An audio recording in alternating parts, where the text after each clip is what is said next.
میں ایک ایسی لڑکی کی داستان حیات سناتی ہوں جس نے ایک غیر مرد پر بھروسہ کر کے اپنوں کو برباد کر دیا۔ نگہت میری بہت اچھی دوست تھی۔ ہم شروع سے ایک ہی اسکول میں پڑھتی آئی تھیں۔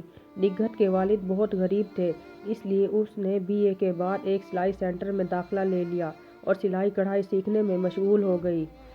میں نے BA کے بعد لاء کالج میں ایڈمیشن لے لیا۔ مجھ کو وکیل بننے کا بہت شوق تھا۔ انسان شوق کے مطابق محنت کرے تو ضرور کامیابی حاصل کر لیتا ہے۔ میں بھی ایک اچھی وکیل بن گئی، جبکہ نگہت سلائی کڑھائی میں ماہر تھی۔ اس دوران نگہت ایک لڑکے ساجد میں دلچسپی لینے لگی، مگر میں نے اس طرف دھیان نہ دیا۔ بہت بار اصرار کرنے پر میں نے اس جانب توجہ دی تو اس نے کہا کہ تم اس سے ملو، وہ بہت اچھا لڑکا ہے، میں نے اس کو تمہارے بارے میں بتا رکھا ہے، تم میری اچھی اور گہری دوست ہو۔ اس کے کہنے پر میں ساجد سے ملنے گئی، محض اس لیے کہ کہیں وہ کسی غلط شخص کے ہاتھے نہ چڑھ جائے اور میں اس کو وقت سے پہلے روک کر بربادی سے بچا سکوں۔ ساجد دیکھنے میں بہت خوبصورت تھا مگر آوارہ سا لگتا تھا۔ میں نے اس سے بات کی تو وہ مجھے اچھا نہ لگا، عجیب باتیں کرتا رہا اور ہر آتی جاتی لڑکی پر للچائی نظر ڈالتا رہا۔ اس کے ایسے طرز عمل کو دیکھ کر مجھے دھچکا لگا۔ وہ کچھ معیوب سی باتیں کر رہا تھا۔ جب ہم گھر آئے تو میں نے نگہت سے کہا کہ تم اس سے ملتی ہو؟ وہ بولی، یہ بہت اچھا لڑکا ہے، کیا تمہیں اچھا نہیں لگا؟ میں نے کہا، یہ لڑکا نہیں مرد ہے، اور دیکھو تم میری دوست ہو اس لیے صحیح بتاؤں گی کہ ساجد بالکل اچھا نہیں لگا۔ وہ بہت آوارہ سا انسان ہے، وہ ہر آتی جاتی لڑکی کو میلی نظروں سے دیکھ رہا تھا۔ اس نے ہماری موجودگی کا احساس نہ کیا۔ نگہت کو برا لگا، کہنے لگی تم کو غلط فہمی ہوئی ہے، وہ ہرگز ایسا نہیں ہے، وہ صرف مجھ کو حاصل زندگی سمجھتا ہے۔ وہ خفا ہو کر اپنے گھر کو چلی گئی، مگر میرے دل میں نہ جانے کیوں ایک ڈر سا بیٹھ گیا کہ میری دوست جلد بازی میں کوئی غلط فیصلہ نہ کر لے۔ ایک دن ہمارے گھر آئی، اس وقت میں رسالہ پڑھ رہی تھی۔ وہ میرے پاس آ کر بیٹھ گئی اور کہنے لگی، تم سے بہت ضروری بات کرنی ہے، کہو۔ میں نے رسالہ ایک طرف رکھ دیا۔ میری خالہ لاہور سے آئی ہیں اور امی ان کے بیٹے میں سے میرے رشتے کی بات طے کرنا چاہتی ہیں۔ ان کے بیٹے کا نام ظفر ہے، وہ مجھے بالکل اچھا نہیں لگتا، اسے دیکھ کر میری اندر آگ سی لگ جاتی ہے۔ میں ساجد کو پسند کرتی ہوں اور اسی سے شادی کروں گی۔ میں نے کہا، نگہت تم پاگل ہو گئی ہو، یہ دنیا بہت ظالم ہے۔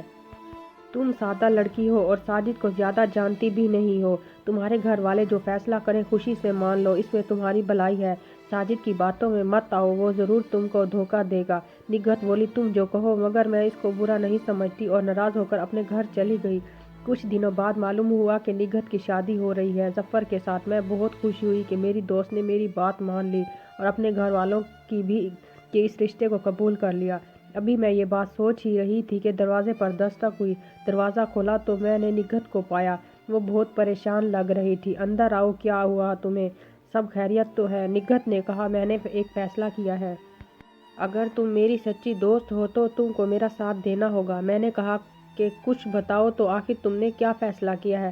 وہ بولی، میں ساجد سے شادی کرنے جا رہی ہوں اور تمہیں اس کے ساتھ شادی کرنے میں میری مدد کرنی پڑے گی۔ وہ بھی مجھ سے بیاہ کرنے کو تیار ہے اور ہم بھاگ کر یہ شادی کر رہے ہیں۔ تم اپنے والدین کو راضی کر لو۔ میں نے اس سے کہا، میرے والدین کبھی راضی نہ ہوں گے، اور وہ اپنے والدین کو منا لے گا تو کیا تم ہمارا ساتھ دو گی؟ یہ سن کر میرا دماغ گھوم گیا۔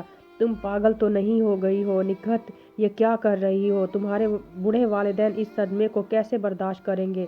اور تمہیں بدنامی کی بھی کوئی پرواہ نہیں ہے۔ میں تمہارا ساتھ نہیں دوں گی، اور اب تم یہاں سے چلی جاؤ۔ میں تو تم کو جتنا سمجھا سکتی تھی سمجھا چکی، میں اب نہیں سمجھا سکتی، میں اسے نہیں چھوڑ سکتی، ہم بہت آگے جا چکے ہیں۔ جب اس نے یہ کہا میرے منہ سے نکلا تو پھر بھاڑ میں جاؤ تم اور تمہارا ساجد۔ تب وہ یہ کہہ کر کمرے سے نکل گئی کہ میرا جو دل کہے گا میں کروں گی، خدا حافظ۔ اس کے جانے کے بعد مجھے افسوس ہوا کہ میں نے کچھ زیادہ ہی سخت لہجہ اختیار کر لیا۔ وہ میری دوست تھی، ایسا مجھے نہیں چاہیے تھا۔ یقیناً ناراض ہو گئی ہوگی، میرے رویے میں کوئی تلخی آ گئی۔ یہ سوچتے سوچتے شام ہو گئی کہ اس کی امی ہمارے گھر آئیں اور میری امی سے پوچھنے لگی کہ عنبر کہاں ہے؟ امی نے جواب دیا، وہ اپنے کمرے میں ہے۔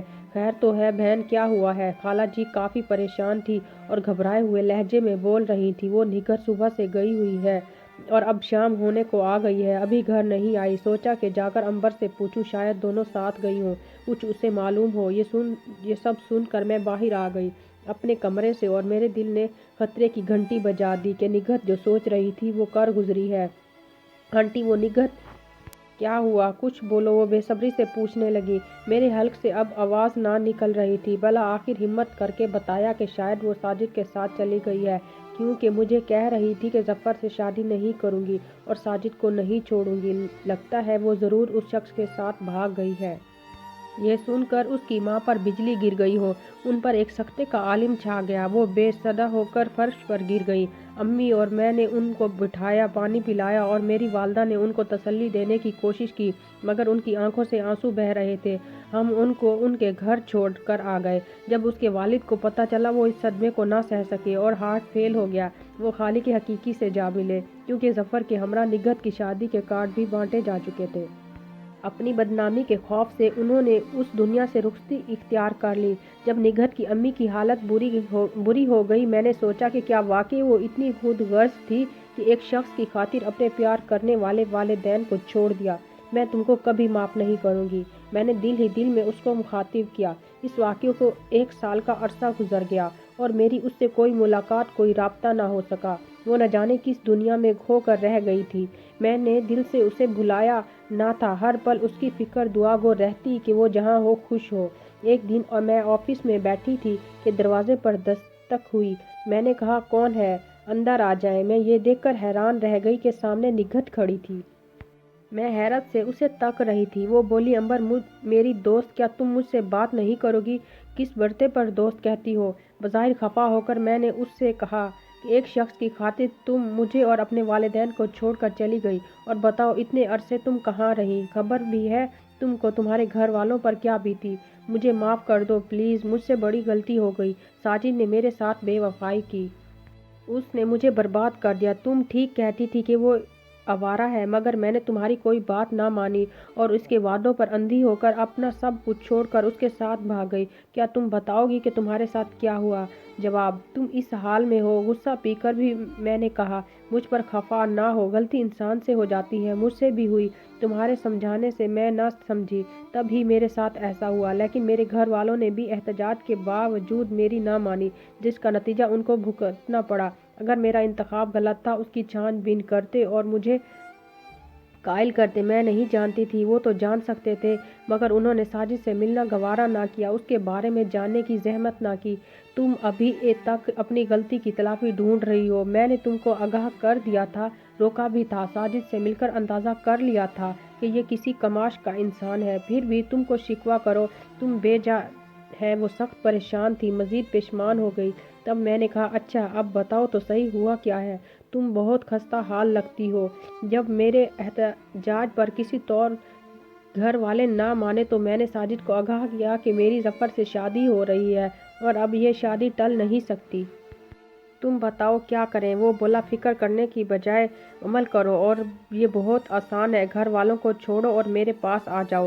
کل صبح ہم یہ شہر چھوڑ دیں گے، پھر ہمیں کوئی ڈھونڈ نہ سکے گا، نکاح کر لیں گے۔ کچھ عرصہ بعد تم اپنے والدین کو منا لینا، وہ تمہاری خاطر ضرور مان جائیں گے، اور میں بھی اپنے والدین کو منا لوں گا۔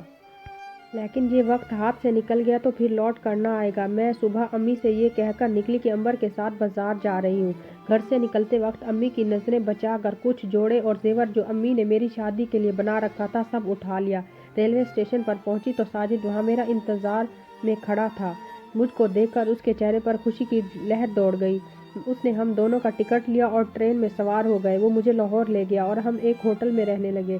کچھ دن وہاں رہنے کے بعد اس نے کہا، یہاں میرے دوست کا گھر ہے، وہاں چلتے ہیں۔ انجام سے بے خبر میں ہاں ملاتی گئی۔ ہم جتنے دن رہے میں اصرار کرتی رہی کہ جلد مجھ سے نکاح کر لو۔